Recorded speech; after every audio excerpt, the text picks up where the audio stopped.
Hola gente, ¿cómo están? Para los que me conocen no hace falta, pero para los que están por acá por primera vez, me presento, mi nombre es Cecilia Pillado y les doy la bienvenida al capítulo 8 de nuestro homenaje a Beethoven 2020 de Berlín a Mendoza. Este video está dedicado al Coro Universitario de Mendoza, a quienes le prometí al principio del ciclo que vamos a analizar la novena sinfonía. Por eso ahora cumplo la promesa y les voy a ofrecer una guía práctica para escuchar la novena sinfonía. La sinfonía en re menor, opus 125 de Ludwig van Beethoven. Y yo quiero que esto les sirva a toda la gente que, aunque no sea música, por supuesto disfruta de escuchar esta gran sinfonía. Entonces, más bien voy a hacer una asociación de imágenes o de ideas para que puedan ir por el camino de la novena sinfonía hasta llegar al final y tener un par de ideas que se puedan asociar y que los ayude a disfrutar más y a entender más el lenguaje beethoveniano.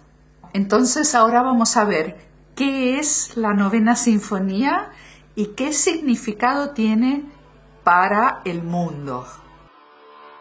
Es el devenir de una vida, ir por el proceso que nos lleva a ese cuarto movimiento, donde están esos ideales de alegría, de libertad, de fraternidad universal. Ustedes tienen que imaginarse cuando van a escuchar la novena sinfonía, que son o 72 o hasta 74 minutos, que ustedes van a subir a la Aconcagua, pero que lo van a lograr, o sea, después de haber escuchado el cuarto movimiento, van a estar en la cima de la Aconcagua, cargados de energía y mirando al mundo. La novena sinfonía, la famosa sinfonía coral. Esta sinfonía revolucionó absolutamente la historia de la música, influenció a todos los compositores que vinieron después de Beethoven y representó para su época una innovación hasta ese momento jamás antes escuchada. Realmente, en mi corazón, yo pienso que es algo tan grande como el Aconcagua. Les puedo decir que es imponente, es majestuosa, es impactante, es también estremecedora y conmovedora.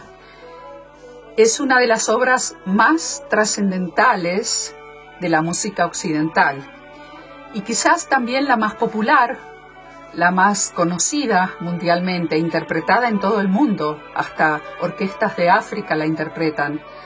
¿Por qué? Porque lleva ese mensaje universal de fraternidad de los pueblos y va más allá de las fronteras culturales. Además, es una obra que se encuentra en el inconsciente colectivo.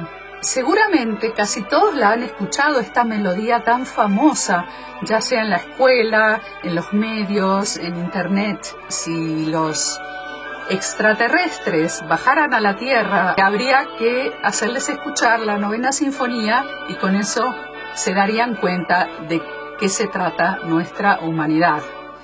Es tan trascendente que ha sido nombrada Patrimonio Cultural de la Humanidad por la UNESCO, o sea que está inscripta en el Archivo Histórico y Cultural de la UNESCO y además es el himno oficial de la Comunidad Europea. Evidentemente, el cuarto movimiento representa el punto máximo de toda la obra.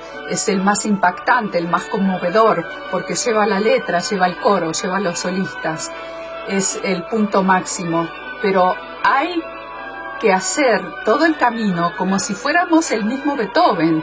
Él puso toda su vida para poder darle música a estas letras. Ya desde el 1790 lo tenía en mente y pasaron 30 años para que pudiera concretar este deseo. Entonces nosotros tenemos que ir por la novena sinfonía, el primer movimiento, por el segundo, por el tercero, caminando por la vida junto a Beethoven para llegar a este punto máximo que es el cuarto movimiento, que es majestuoso, impresionante, impactante.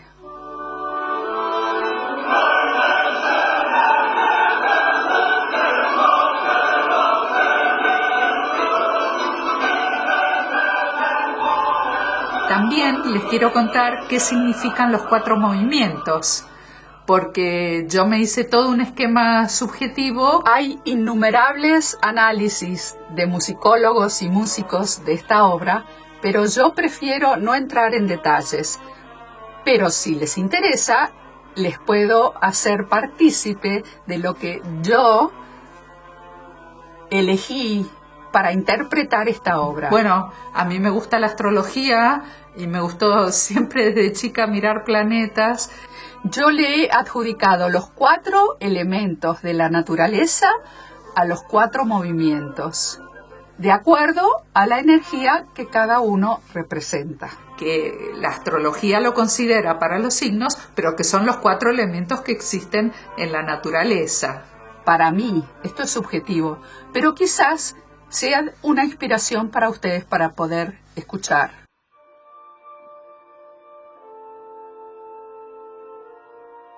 Ahora también les voy a dar un poco de datos históricos y algunas anécdotas del estreno y algunas otras circunstancias. Esta sinfonía fue estrenada el 7 de mayo de 1824 en Viena. Él estuvo absolutamente sordo desde los 32 años de edad. Entonces eligieron a otro director, Michael Umlauf, que se puso de acuerdo con el coro de que no vieran ni hicieran caso a los movimientos de Beethoven, quien estaba atrás del director, también ojeando y haciendo como que dirigía. Y a pesar de que tuvieron solo 2 ensayos, fue un éxito tremendo. Y en total, Beethoven recibió 5 ovaciones, una cosa que a la policía del lugar no le gustó mucho, porque estaban permitidos solo 3 ovaciones y que fueran para la realeza.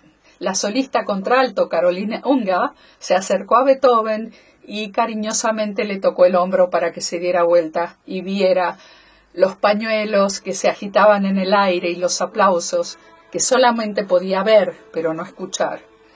Bueno, entonces vamos a ver el primer movimiento.